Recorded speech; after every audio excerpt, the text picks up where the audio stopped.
Good evening, everyone. I'm Gary Morgan.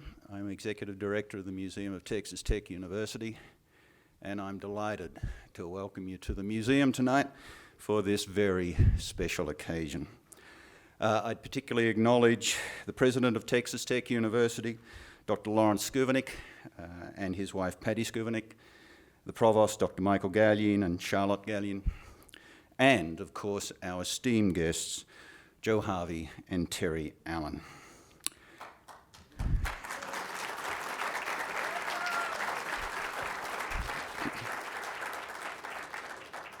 I'd also like to take this opportunity to acknowledge that we are gathered now on the traditional lands of the Comanche and Apache peoples. Folks, I have to start with a confession to you all. I know I sound like a native Texan, but I have to admit that I've never had much of a love affair with country or Western music.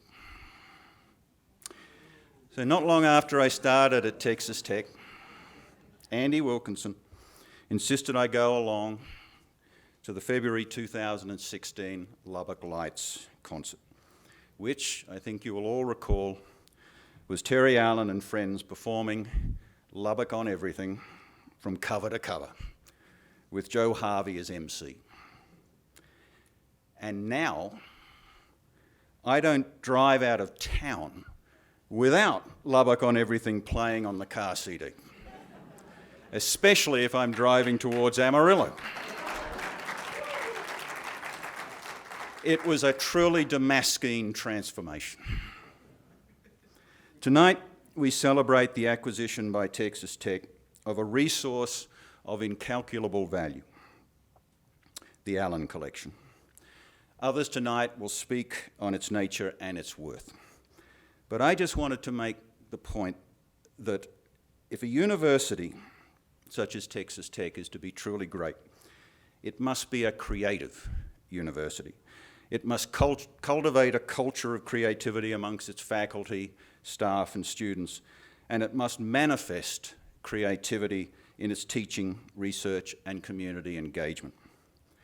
So we celebrate in the Allen Collection a resource that can empower this university to be a creative hub, a creative leader, a resource for many more Damascene transformations. And I'm sure as well it will be a resource for this museum, because after all, what are museums about if not the almost supernatural creativity of humans and the superhuman creativity of nature? One of the people who has been instrumental in getting us to where we are tonight is the Dean of Libraries at Texas Tech University. Please allow me to introduce Dr. Bella Gerlich.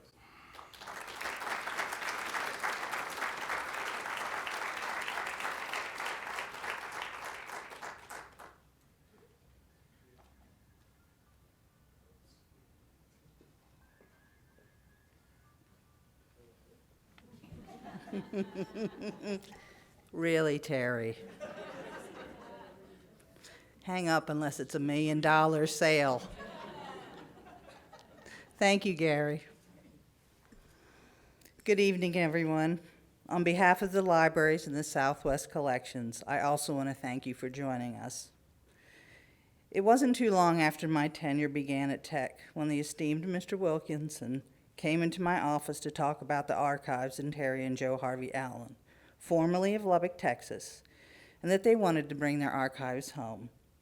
As Terry put it, Joe Harvey and I were raised there. She was born there. Our folks are buried there. We went to school there, married there, escaped there, and escaped back over and over throughout the entire last 56 years of our lives together. It's always been in our rearview mirror or right in our face. Something we are running from or chasing after, and sometimes both at once. We've cussed it, praised it, made it into music, writing, paintings, drawings, sculpture, performance, and theater. We've made it, showed it, performed it damn near everywhere. Where else could our archives possibly go? It completes the circle and opens it back up again. and we wanted to bring their archives home. While acquiring rare materials is our business at the library, it is truly unique that an institution can boast being home to what will be a living archive, where Terry and Joe Harvey will actively interact with researchers, students, and faculty from all fields, visiting artists, musicians, engineers, and so on, using the archives as a launching point for innovation, problem solving, and collaborative activity. Texas Tech, the community, and the world will benefit tremendously from this homecoming. For me as a dean with experience in arts and special collections, getting to learn the inventory, the artist's history, and anticipating connecting with curriculum, I am very excited for the future lives the Allen Collection and programs will have for generations to come. On a personal level, I'm really fortunate to have gained some new friends. You just don't know how dull your world really is until you start hanging around with certain folks. Hometown of Lubbock, that is. And now it is my pleasure to introduce President Lawrence Skovnek. Thank you.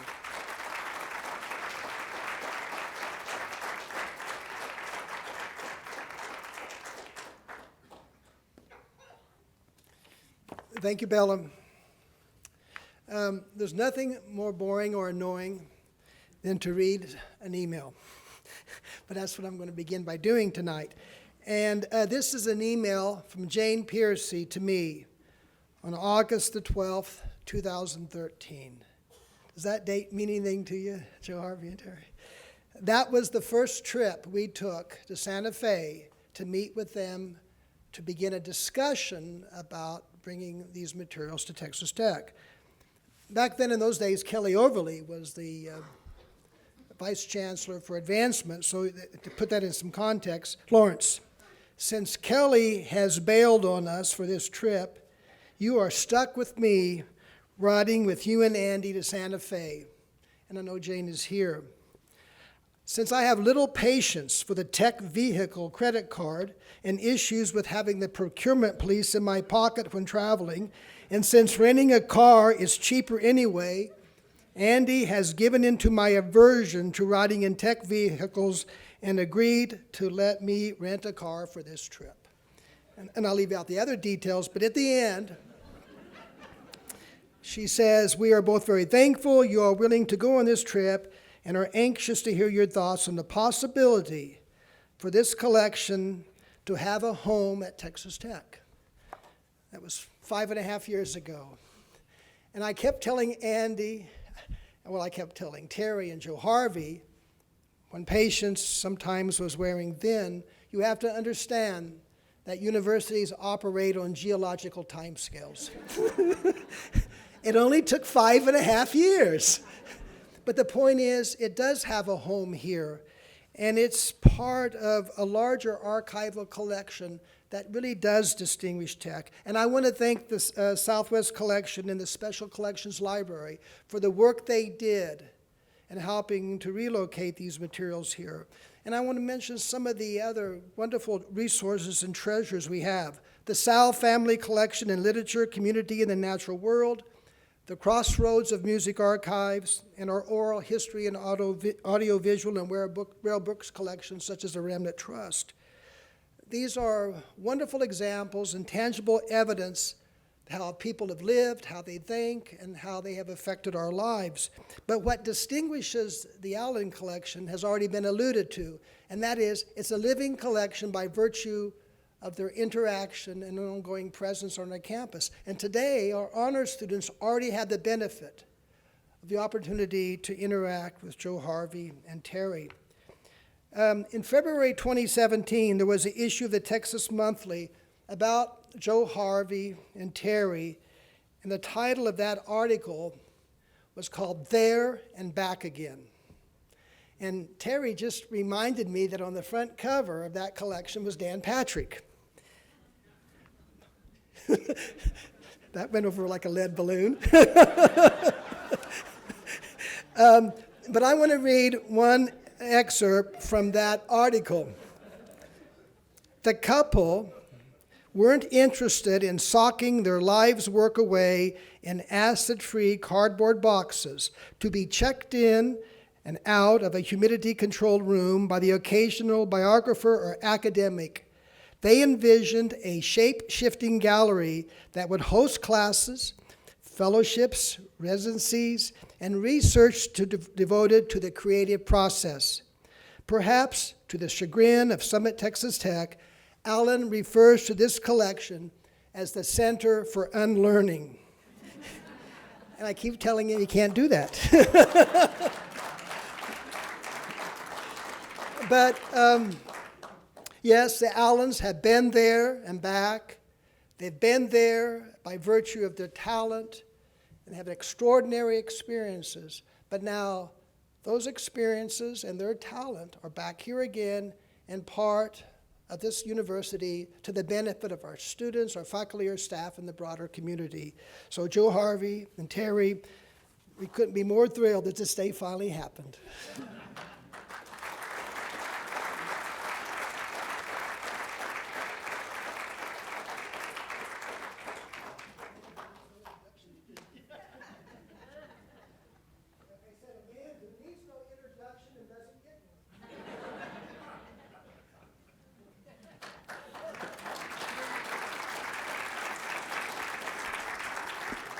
Thank you, Mr. President.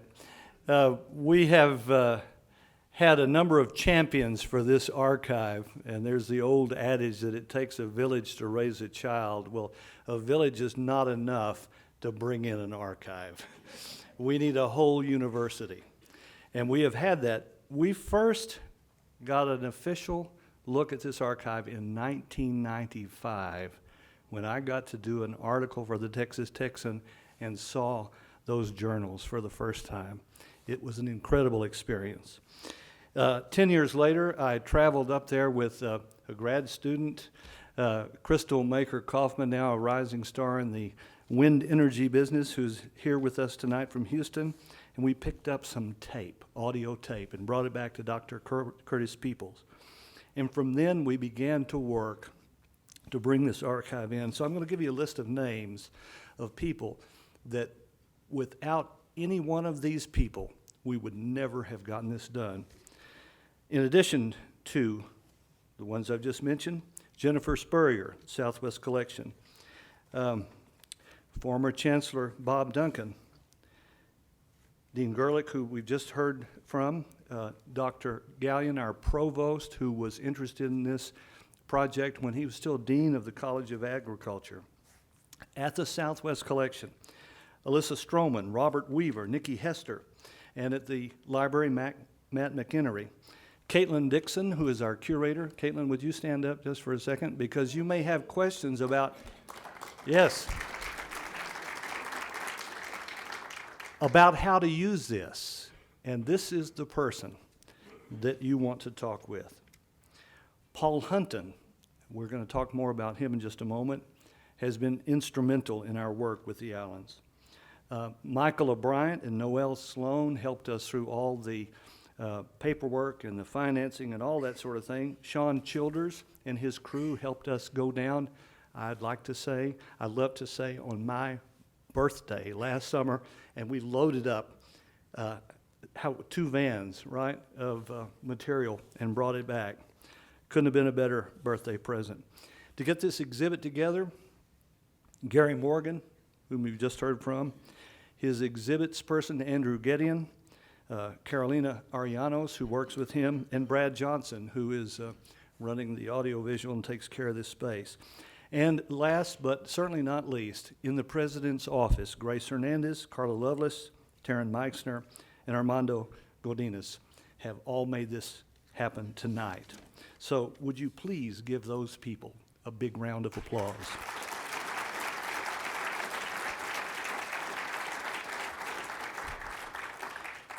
And now to give you a little taste that will help you when you go out in the area, the reception area afterwards, and look at those wonderful cases and see this little sliver of this huge archive. We're about to see some excerpts from what is going to be an incredible documentary film called Hold It on the Road. celebrating the life and work of Terry and Joe Harvey Allen. And to quote Paul Hunton, so you get the blame or the credit, it is full of tall tales and anecdotes that probably mostly are true. Tonight we'll watch 3 short segments from each chapter in the film. So I give you a sneak preview of Holding on the Road. Paul Hunton. Terry and Joe Harvey. Whatever you want. And Dr. Gallion, our provost. We're going to have a short panel discussion and a long reception afterwards. So you'll have a chance to ask some questions and do some visiting. What a terrific piece. I think maybe the first question, or just the first comment, Paul, would be, when can we expect to see the preview of this film? So we hello, 1, 2, can you hear me? Okay, we hope to have the whole film, the feature film, done in time for South by Southwest 2020. So hopefully we can show it then, is our hope. So South by Southwest 2020, that's next year. That Cool. is, yes. This time, actually. Yeah, this time, right. Dr. Gallion, would you give us a few remarks about how this fits into the mission of a university? We know, first of all, it's family, because we have a family up here and a family out here. So beyond family, why are we doing this? So I get to do the academic stuff. Yes. So can you hear me okay? Nope, not on. Okay. I don't need to do anything, do I? 1, 2, check. You hear that? Yeah.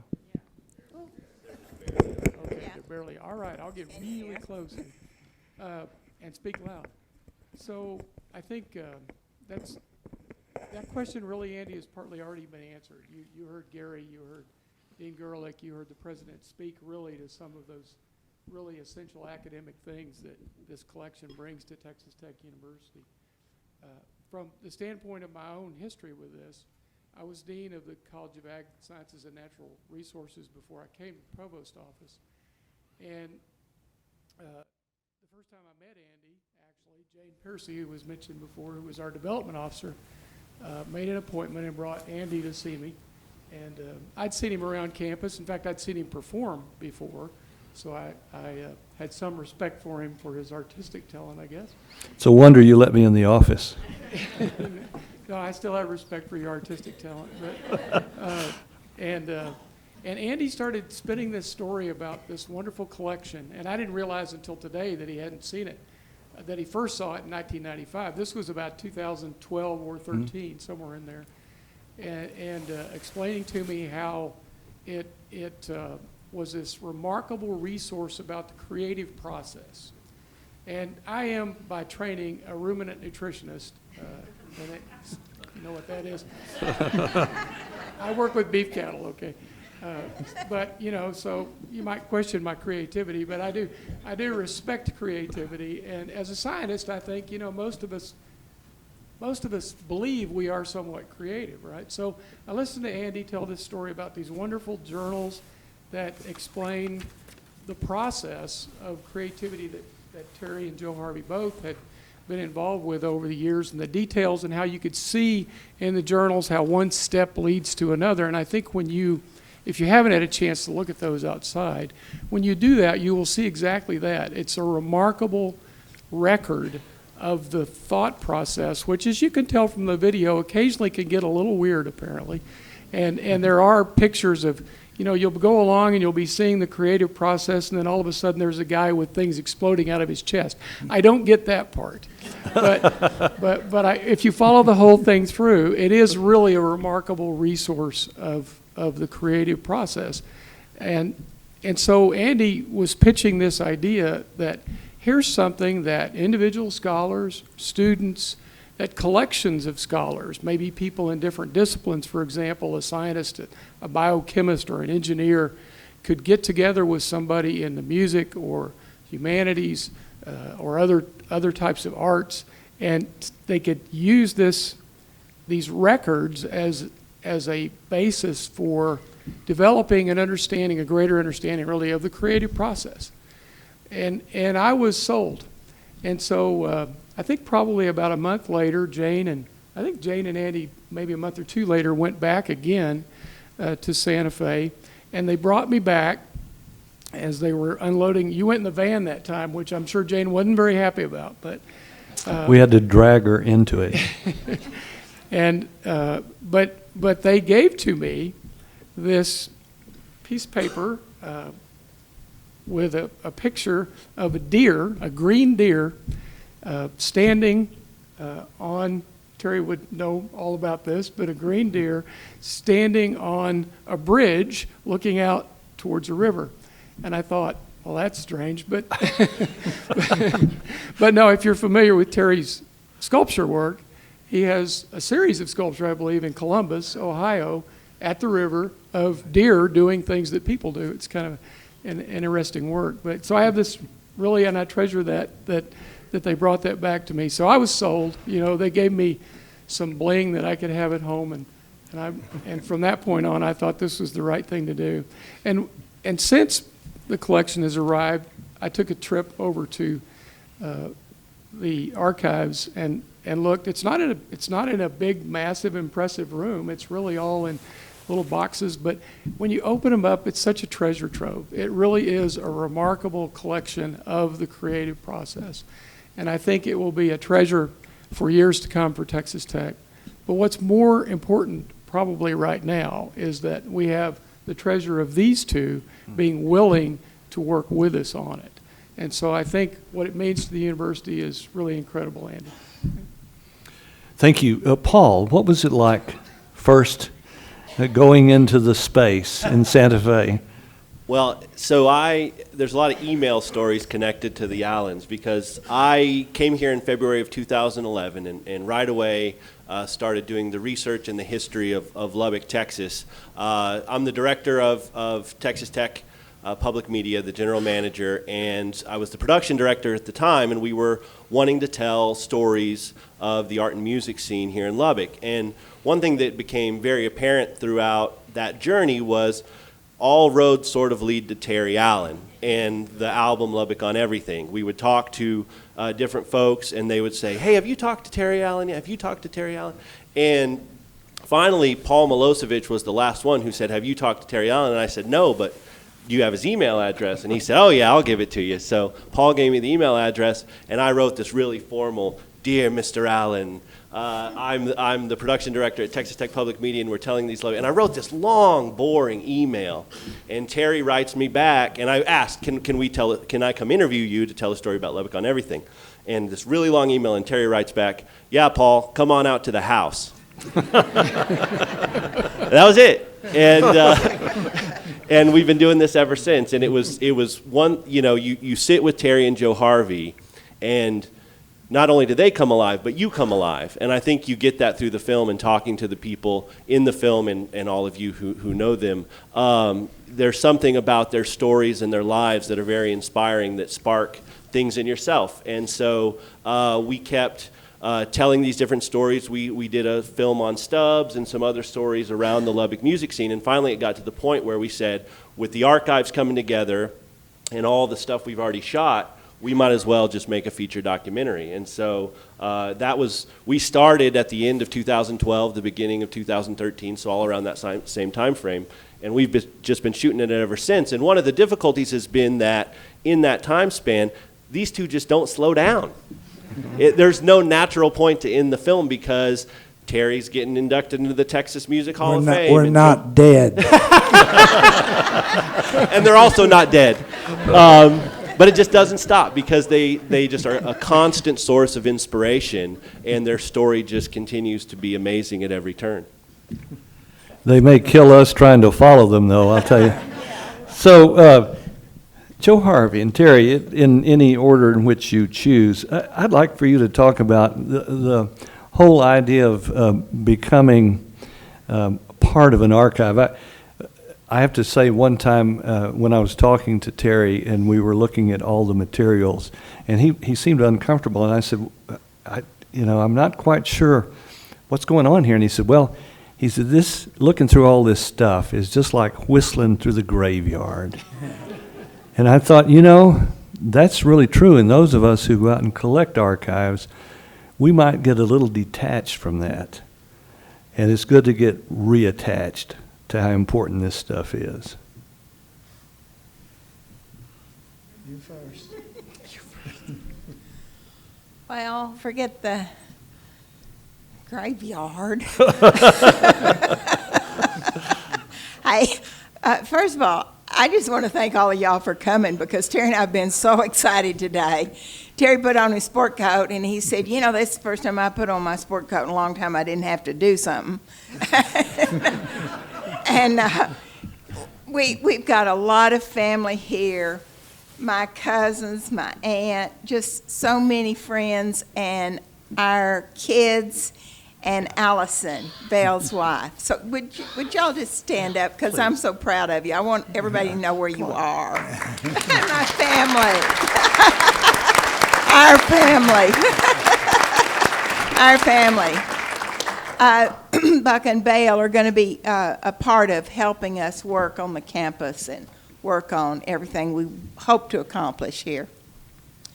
I want you to answer the question because I went in and out of giggling 1 minute and hiding in the closet sobbing the next when I was putting all those books together. Now I'm just happy. Yeah, storage, Free storage. No, it's the archive spans about 60 years of the two of us together and separately, work-wise, collaborating. Is this one not working? Can y'all hear me back there? They can hear me.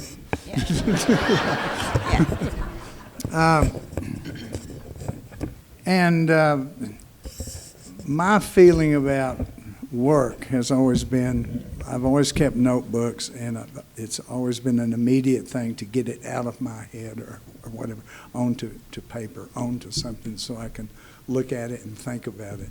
Today I met with honors group for lunch, and we were talking about the archives, and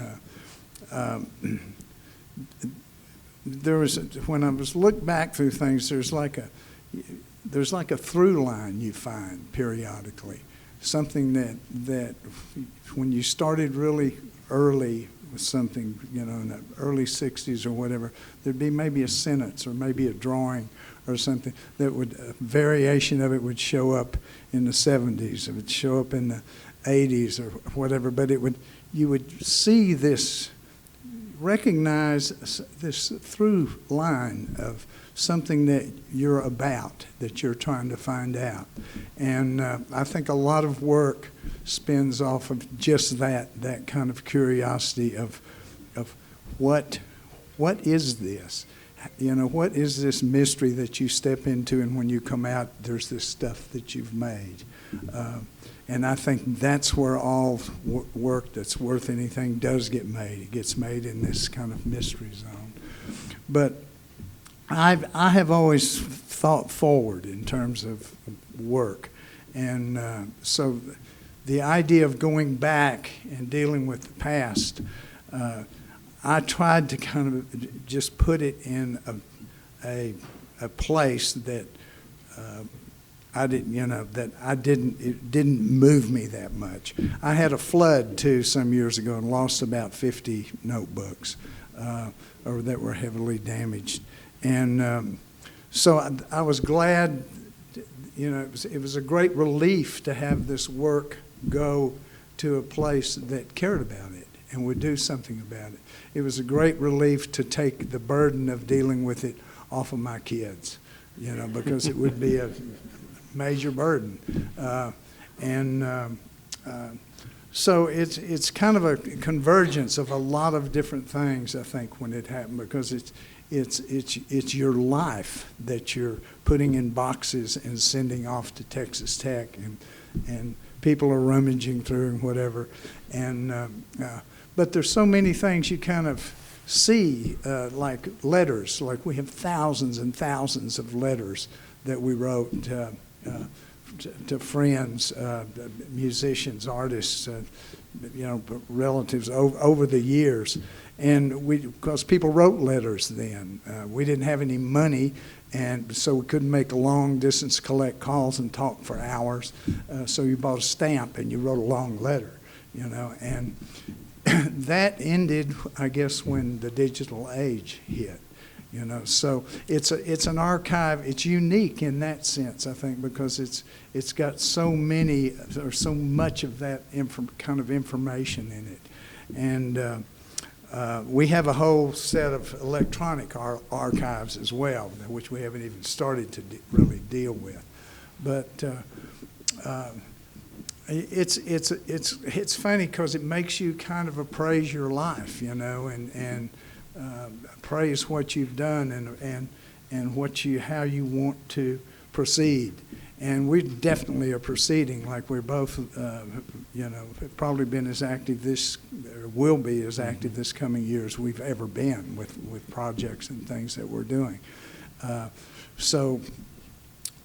It is a living archive in that sense, and I know somebody asked me once what the definition of art was, and the first thing that popped into my head was to get out of town, and I still totally believe that. You get out of town on a lot of different levels. I have to say, Terry also said, someone asked him once, they said, what is talking about art, how do you feel about that? And he said, oh, well, talking about art is like French kissing on the telephone.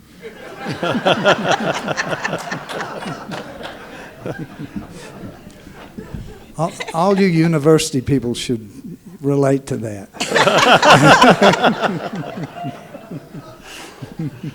Can I count that as a segue?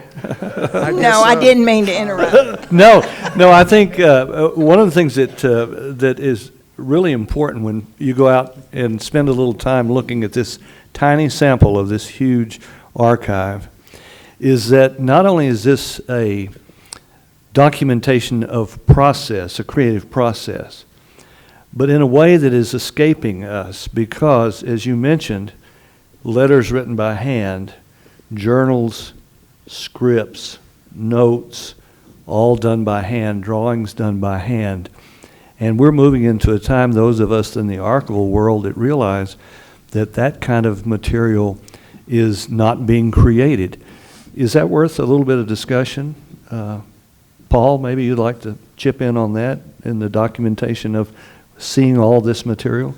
Sure. Yeah, it has been amazing to go through this and get to know them and to see all of that work and walk through it with them and see that. I tried to show that in the film too. Terry's through the razor, across the razor piece.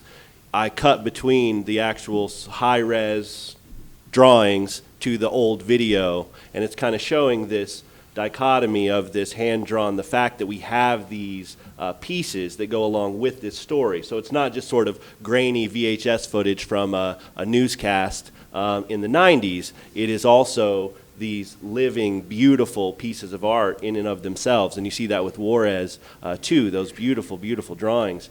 And so coming across that and being sort of native digital, obviously now shooting film, everything like that, we're shooting it all on digital, which is nice in a lot of ways when it comes to video, to film, because having those digital files and the storage, the way that we're able to store those now, they do tend to be able to last longer than some of the original formats. Shooting on film was cheaper and all those types of things, and can be a part of the archive. I mean, I've talked to you guys for a million hours. We have all of that to go in there as well, so people can draw on that. But there is something just so unique and beautiful about being able to talk to them, and then the fact that they kept it all, that they have all of this, is just a miracle in a lot of ways. And to be able to go through it all and find those things that help tell the story has just been a really beautiful experience and a treasure as a filmmaker, because not everybody keeps all their stuff. Yeah.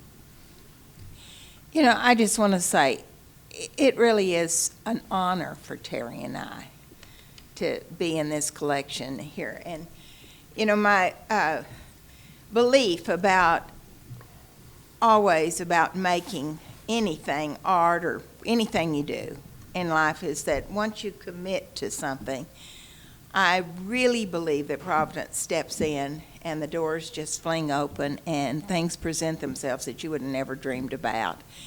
And Andy Wilkerson was he showed up when I was at some office with my mother, and he called there and said, "Can I come talk to you?" And he said, "You don't want to talk to you about doing the archives." This had to have been 10 years ago. And I just said, "You wouldn't want us."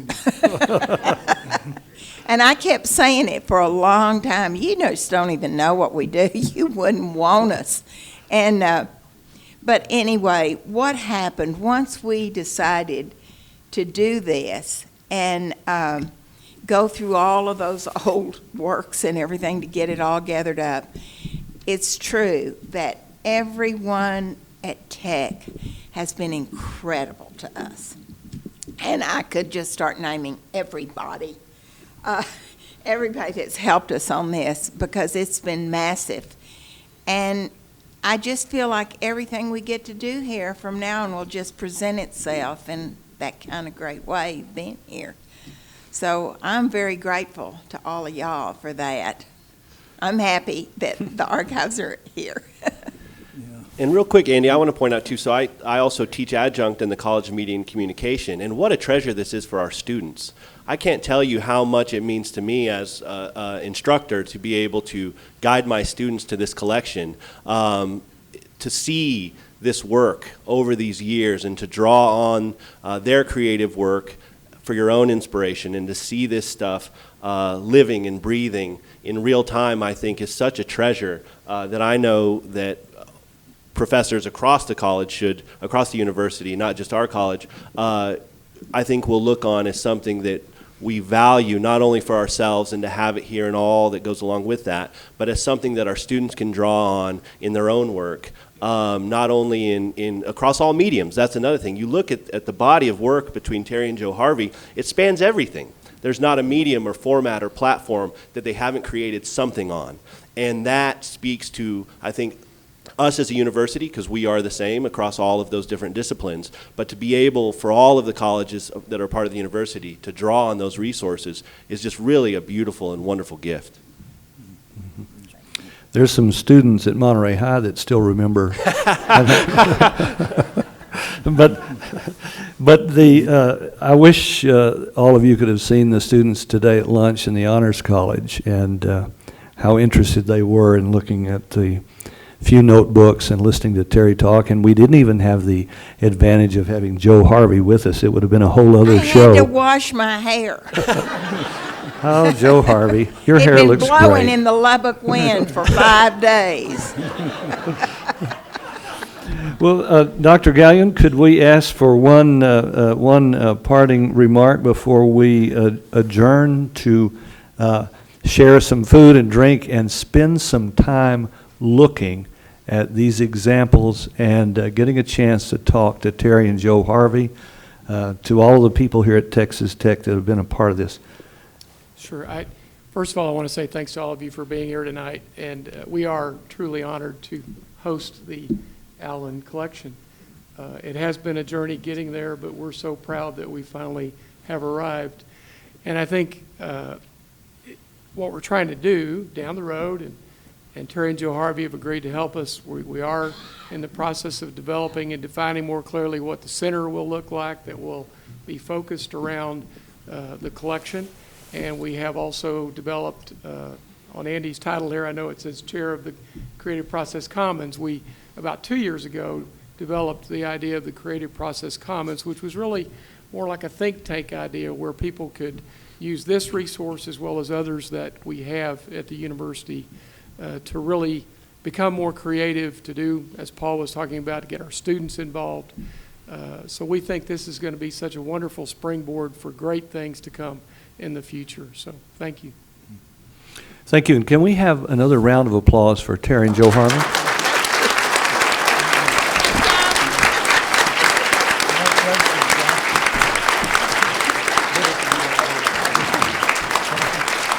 And now the bar is open and the food is on the table.